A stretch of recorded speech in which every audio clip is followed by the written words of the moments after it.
अस्सलामुअलैकुम जी। I hope you all are doing good. आज की वीडियो ना बड़ी मज़े की है, लेकिन उसके साथ साथ बड़ी चैलेंजिंग भी थी मेरे लिए, क्योंकि कपड़े पहले अनस्टिच लेना, फिर लेसेस मैच करना, डाई शाई का काम करवाना, पीको करवाना, दुपट्टे टेलर को दे के आना है, सारा कुछ also with the kids is near to impossible. लेकिन ये काम भी जी सर अंजाम दिया और ईद की शॉपिंग हो गई डन। यहाँ पे मैं आ गई थी सफ़ायर पे। पूरा जहान घूमने के बाद मैंने कहा कि अब ना स्टिच जो है वो आउट ऑफ रेंज हो गया हुआ है, क्योंकि अब दुपट्टे अलग, ट्राउजर्स अलग और शर्ट अलग हो गई हैं प्राइसेस वाइज ना। तो मैंने ये सोचा कि अब अनस्टिच ले लेते हैं और फिर उसी को स्टिच करवाएंगे, कुछ हो सकता है कि बजट फ्रेंडली पड़ जाए। यहाँ पे जी सफ़ायर से मैंने 3-4 जोड़े ले लिए अनस्टिच। वो इंशाल्लाह आपको वीडियो के एंड में फाइनल रिजल्ट दिखाऊंगी कि वो किस तरह से स्टिच होकर तैयार हुए। और यहाँ पे मैं सफ़ायर की थोड़ी सी स्टिच वैरायटी आपको दिखा रही थी। अच्छा, कोई ख़ास आउट क्लास भी कुछ नहीं होता कि बंदा कहे कि हाँ it's worth spending thousands of rupees, लेकिन पता नहीं आई डोंट नो वाई कि रेट्स जो है ना वो बहुत ज़्यादा हो चुके हैं। अच्छा, एक औरत की ना सक्सेसफुल ईद शॉपिंग के पीछे उसके शौहर का बहुत बड़ा हाथ होता है, क्योंकि ही इज़ द वन जो कि बच्चों को भी केटर कर रहे होते हैं, आपको मशवरे भी दे रहे होते हैं। उनकी फ़िज़िकल एफर्ट ना बहुत ज़्यादा हो जाती है। So shout out to all the husband जो कि सारे काम साथ साथ कर रहे हैं। You are doing an amazing job. अच्छा जी, तो फिर कपड़े शपड़े लेने के बाद ना उनको श्रिंक वगैरह किया मैंने, और ना लेसेस मैच करने के लिए टेलर पे जाने से पहले ही मैं मार्केट आ गई। अच्छा, ये जो मार्केट जहाँ से मैं लेसेस बाय करती हूँ, मैं आती हूँ क्रीम ब्लॉक मार्केट, क्योंकि एक तो मेरा टेलर भी यहीं पे है और दूसरा यहाँ पे हर चीज़ मुझे बड़ी बजट फ्रेंडली मिल जाती है। जिस एरिया में मैं रहती हूँ ना, उसकी निस्बत यहाँ पर चीज़ें काफ़ी मुनासिब रेट पे होती हैं और बड़ी ही ह्यूज वैरायटी होती है चीज़ों की। यानी कि कभी भी मुझे ना यहाँ से डिसअपॉइंटमेंट नहीं हुई कि जो भी मुझे चाहिए होता है वो फ़ौरन से मिल जाता है। उसके बाद जी टेलर को कपड़े वगैरह पकड़ाए। अच्छा, अब ना ये नहीं होता कि स्टोरी ख़त्म हो गई, कपड़े दिए और बस अब आपने जाके पिक कर लेने हैं। अगला जो मुझे एक मुसीबत पड़ी ना, कि मेरे पास ऑलरेडी थोड़ी सी लेस पड़ी हुई थी जो कि मुझे ना ट्राउज़र पे लगानी थी, लेकिन उस तरह की जब मैं लेस दोबारा लेने के लिए गई ना, जिस तरह की मुझे चाहिए थी, जो मेरे माइंड में थी, वो मुझे मिली ही ना तो मेरे साथ कलर मैच हो रहा था। मुझे चाहिए थी ब्रॉड मिल्की लेस, लेकिन यहाँ पे सिर्फ ये सीढ़ी लेस थी और ना डिफरेंट तरह की वैरायटी थी। अब मैं करती क्या ना करती, मैंने जी ली फिर वाइट में लेस ली और मैंने कहा इसको ना मैं डाई करवाऊंगी। वो पूरा एक अलग से ना चैप्टर खुल जाता है। और ये अगर बाजू और घेरे की लो तो कितनी लगेगी, कितने गज लगेगी?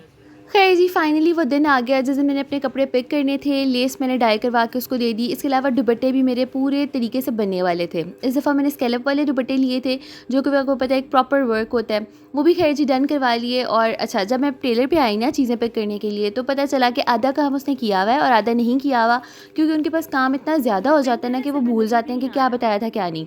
बहरहाल यहाँ पे मैंने बटन्स लगाने के लिए उसको दिए थे, वो उसने लगाए ना, कहते बाजी आप अभी ला दें, मैं ना अभी लगा देता हूँ।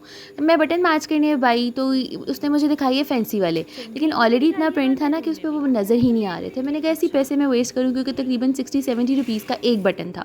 तो फिर मैंने ना प्लेन वाले बटन ले लिए जो कि 10 रुपीज़ का एक आता है, और वो फटाफट से मैं टेलर पे ले आई। मैंने कहा भाई अब आप लगा दें, बाकी जो वगैरह था काम आपका रह गया। थोड़ा सा मैंने ट्राउज़र पे भी डिज़ाइन बनवाया था, वो उसने कहा कि फिर अब आप ना मेरे से ईद के बाद करवा लें। मैंने कहा चलें, शुक्र है कम से कम इसने सी तो दिए, क्योंकि टेलर्स जो है ना वो उनके नखरे इतने देखने पड़ते हैं ना, तो इसीलिए फिर मैंने शुक्र किया कि इसने ना ईद से पहले मुझे दे दिए हैं और मैं कुछ ना कुछ पहन ही सकूँगी। उसके बाद ही मार्केट से हम निकले कपड़े वगैरह पिक करके, और ना बड़ा दिल चाहा सोडा देके कि सोडा पी लें, क्योंकि जब मार्केट आए हुए ना बड़ी प्यास भी लग जाती है और कुछ खाए पिए बगैर जाने का दिल भी नहीं चाहता। बहरहाल जी यहाँ से सोडा शोडा पिया, और उसके बाद मैं आपको दिखाती हूँ कि फ़ाइनल रिज़ल्ट कपड़ों का क्या बना। मेरा ना बहुत स्टार्ट से ही रेडी टू वेयर की तरफ रुझान होता था कि मुझे सिला सिलाया रेडीमेड जोड़ा मिल जाए और मैं पहन लूँ। लेकिन ना बाज़ों का ऐसा होता है कि आपको ना ख़ुद को भी ट्राई करने का दिल चाहता है कि मैं देखूँ कि मैं कहाँ लाई कर रही हूँ, मेरी क्या स्किल्स हैं, क्या कि मैं जोड़ा कोई डिज़ाइन कर पाऊँगी कि नहीं। बहरहाल जी ये जो है फ़ाइनल रिज़ल्ट है मेरे कपड़ों का, जो कि स्टिच होके आ गए। अच्छा, इसमें कोई बहुत आपको कोई डिटेल डिज़ाइनिंग नहीं मिलेगी, कोई गोटे किनारी का काम इसमें नहीं है। बहुत ही बेसिक सी डिज़ाइनिंग के साथ जो मुझे समझ में आया। और दूसरी चीज़ ये ऑनेस्टली कि मेरा इस दफ़ा ना दर्जियों को ढेर और ढेर सिलाई देने का कोई मूड नहीं था। मैंने कहा कि एक तो अनस्टिच भी बहुत आउट ऑफ बजट आ जाते हैं, तो बस अब जो बेसिक सी सिलाई होगी ना वही हम करेंगे। मुझे ना ईद और शादियों के मौके पे ब्लैक कलर ना पहनने का कॉन्सेप्ट ना सही में कभी भी समझ में नहीं आया, क्योंकि ये कलर जितना डिसेंट और क्लासी लगता है ना, किस्म से कोई और कलर इतना अच्छा लगता ही नहीं है। सेकंड चीज़ ये है कि इसमें ना बॉडी बहुत टोन लगती है और आप ना खाम में स्लिम लगते हैं। अच्छा जी, ये था मेरा डे 1 का ड्रेस। और यहाँ पे ना इसका जो गला था मैंने बड़ा ही प्यारा सा बनवाया। उसके ऊपर भी ना अच्छा ये जो पट्टी वगैरह लगी हुई है ये साथ ही था एम्ब्रॉयडर्ड, ये एक पूरा पैच था, तो गले पे मैंने इस तरह से लगवा के और नीचे टसल्स लगवा लिए। उसके साथ ही जो उसके घेरे और चाकों पे मैंने कपड़ा लगवाया ना, वो ट्राउज़र का ही लगवा लिया, क्योंकि एक तो वो अच्छा बहुत लग रहा था, और मैंने कहा कि अलग से कपड़ा लेने का भी क्या फ़ायदा, क्योंकि ट्राउज़र्स के बड़े अच्छे ब्रांड के ना बड़े खुले खुले से कपड़े होते हैं। फिर आ जाता है इसका दुपट्टा। अच्छा, जो इसके ऑर्गेन्जा पैचेस हैं ना, ये मुझे इसके साथ ही मिले थे, तो वो मैंने इसके पल्लुओं पे अटैच करवा लिए। और इसके किनारों पे ना बड़े ही नफासत से स्कैलप वर्क हुआ हुआ है। दुपट्टा भी मुझे अच्छा खासा महंगा पड़ा, लेकिन बस अब वो कहते हैं ना, ले लिया है तो ना इधर के रहे ना उधर के, करवाना तो था ही। साथ ही मैंने ये बैग इसके पैर अप किया। अच्छा, मैं कोशिश करती हूँ कि ना एक दिन पहले ही ना अपनी चीज़ें सारी निकाल के रख लूँ, ताकि अगर टाइम मेरे पास बच जाए तो हम पिक्चर्स वगैरह ले सकें। साथ ही इसके मेरे पास 2 ऑप्शंस थी, स्टड्स थे, साथ झुमके थे। आप लोग भी कमेंट सेक्शन में थोड़ा गाइड कीजिएगा कि इसके साथ क्या अच्छा लगेगा ज़्यादा। अब आ जाता है जी डे 2 का ड्रेस। ये वाला ड्रेस मुझे पर्सनली बहुत पसंद आया था। जब मैंने इसका प्रिंट देखा, मैंने कहा ये वाला तो मैं लाजमी लूँगी। और यही थी लेसेस, जिसके लिए मुझे अच्छा खासा रुलना पड़ा, क्योंकि उसका कलर नहीं था मिल रहा, फिर डाई करवाना पड़ा। बहरहाल इट टर्न्ड आउट गुड। इसके साथ लेसेस के साथ मैंने स्लीव पे स्कैलप वर्क करवाया, साथ मैंने दरमियान में ना सीढ़ी लेस लगवा ली। अच्छा, अब था ये प्रिंटेड, तो उस पे बहुत ज़्यादा काम भी होता ना, तो वो भी अच्छा नहीं था लगना, क्योंकि ज़ाहिर है कोई चीज़ नज़र उस तरह से नहीं आ रही। सूट इटसेल्फ ही बोल रहा है कि बस ये सिंपल ही पहन लो तो वो भी अच्छा लगेगा। और आजकल आपको पता है फर्शी शलवार का कितना ट्रेंड चल रहा है, तो मेरा भी यही प्लान था कि इसके साथ ना मैं फर्शी शलवार ही सिलवाऊँ, क्योंकि एक तो ट्राउज़र का प्रिंट इतना ज़बरदस्त है, बड़ी अच्छी लगनी थी। लेकिन वो बस दर्जी ने मेरे साथ हामी भरी ही नहीं। उसने कहा नहीं बाजी, अब तो बिल्कुल टाइम नहीं है। मुझे भी सूट ले जाते ना बड़ी देर हो गई, तो उसने कहा कि बस अब आप सिंपल ट्राउज़र स्टिच करवा लें, वही बेहतर है। मैंने कहा चलें ठीक है। फिर ना इसका पाइंचा मैंने अच्छा सा खुला सा तकरीबन 12 इंचेस का मैंने इसका पाइंचा स्टिच करवाया, ताकि, और शर्ट की लेंथ मैंने शॉर्ट रखवाई, ताकि ओवरऑल जो है ना इसकी लुक अच्छी आए। और ये आ जाता है जी इसका दुपट्टा। अच्छा, इस पे भी अच्छी खासी मेहनत और पैसे लगे, क्योंकि ये स्कैलप का काम था, और उसने कहा जी ये भी बड़ी नफासत के साथ ना मुझे इसके किनारे मोड़ने पड़ेंगे, बनाने पड़ेंगे। लेकिन बहरहाल इट वाज़ वर्थ स्पेंडिंग, क्योंकि ये बन के बहुत ही प्यारा तैयार हुआ, और जब ये चेहरे पे आ रहा था ना, बहुत हसीन लग रहा था। साथ मैंने इसके किनारों पे ना ये मोती पिको करवा ली, जिसमें 3-3 मोती आ जाते हैं। ये भी बड़ी प्यारी लग रही थी। ओवरऑल जो था ना दुपट्टा बड़ा ही ज़बरदस्त से रेडी हो गया।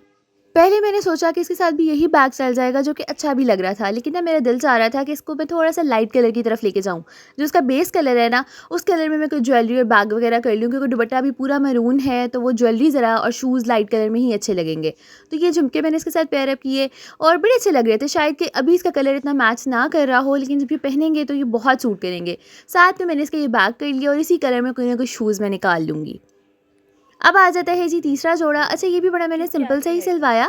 ये बेसिकली 3rd डे का है, और अगर ना हो सका तो ये वैसे कैजुअल वेयर के लिए, कि कोई घर में आ जाता है या कहीं जाना पड़ता है, तो ज़रा एक ऐसा भी सूट आपके पास होना चाहिए। यहाँ पे जी ये लेसेस नहीं। अच्छा, इसके साथ मुझे लेस मैच करने में बहुत ही दिक्कत का सामना करना पड़ा, क्योंकि इसके अंदर जो कलर है ये कॉपर है, ये गोल्ड में नहीं आता। तो ये लेस सिर्फ यही थी जो उसके साथ रख के अच्छी लग रही थी, और मैं चाह भी कुछ बारीक लेस रही थी, कुछ मैं चौड़ा इस पर ना करवाना नहीं चाह रही थी। साथ मैंने इसके चाकों पे ना ये टसल्स लगवा लिए थे, जो मुझे बड़े अच्छे लग रहे थे, और पहने हुए भी बड़े ही सूट किए, बड़े ही डिफरेंट से लग रहे थे। ओवरऑल मैंने इसके चाक, दामन, बाजू और गले पे एक ही लैस लगवा ली, और इसी तरह का एक टसला मैंने इसके पीछे गले के साथ भी अटैच करवाया गोल्डन डोरी के साथ। साथ ही इसका ये दुपट्टा था, और इसका जो बॉर्डर था, मैं चाह रही थी कि बॉर्डर बिल्कुल साइडों पे इस तरह से आके, और उस पर मैंने कॉपर लेस ना बारीक ढूंढ के बड़ी ही मुश्किल से ये लगवा ली। ओवरऑल ये सूट अच्छा लग रहा था, और कैजुअल वेयर के हिसाब से बड़ा ही ज़बरदस्त था। अब आई डोंट नो कि ये झुमके इसके साथ मैच कर रहे हैं कि नहीं, लेकिन मुझे रखने में ना कुछ चीज़ें होती हैं ना, आँखों को ज़रा अच्छी लगती हैं, एस्थेटिक लगती हैं, तो ये मुझे बड़ा ही प्यारा लग रहा था। और उसके साथ मैंने पर्स भी ये वाला रखा। अब देखेंगे कि कौन सा अच्छा लग रहा है, जो उस टाइम पकड़ के अच्छा लगेगा वही पहन लूँगी, लेकिन उस वक्त मैंने सोचा कि अभी फ़िलहाल यही ठीक है। कुछ सूट ना ऐसे होते हैं जब दर्जी ट्राई करवाने के लिए उसको देते हैं कि वो बर्बाद अगर ना करे तो मैं बाकी सूट भी उससे सिलवा लूँ, लेकिन ये वाला मेरा सूट ना बस ज़रा ख़राब हो गया, मुझे इतना पसंद नहीं आया। बाद में मैंने सोचा कि इस पर अगर मैं पैनल वर्क करवा लेती, लेसेस अच्छी से लगवा लेती, तो शायद ये सज जाता, पर उस वक्त मुझे डर था कि अगर इसने सूट ख़राब कर दिया ना, तो मेरी लेसेस के पैसे भी वेस्ट हो जाएंगे। बहरहाल ये मैंने सोचा कि कैजुअल वेयर के लिए सही है, बंदा घर में पहन लेता है, कोई आया हो तो ऐसा भी सूट हो, निकलना चाहिए, ज़रा अच्छा लगता है। एंड जी that's it for today. I truly hope कि आपको वीडियो हेल्पफुल लगी होगी, और आई नो डिज़ाइंस बड़े बेसिक से हैं, लेकिन उस लड़की के हिसाब से कि जिसने कभी सिलवाए नहीं और हमेशा रेडी टू वेयर ही पहने हैं, मैंने तो अपने आप को बड़ी शाबाश दी कि वेल डन मारिया, जितना भी किया है अच्छा ही किया है। और जी मैं मिलती हूँ आपसे नेक्स्ट वीडियो में। तो अपना बहुत सारा ख्याल रखें। Thank you for watching. Bye.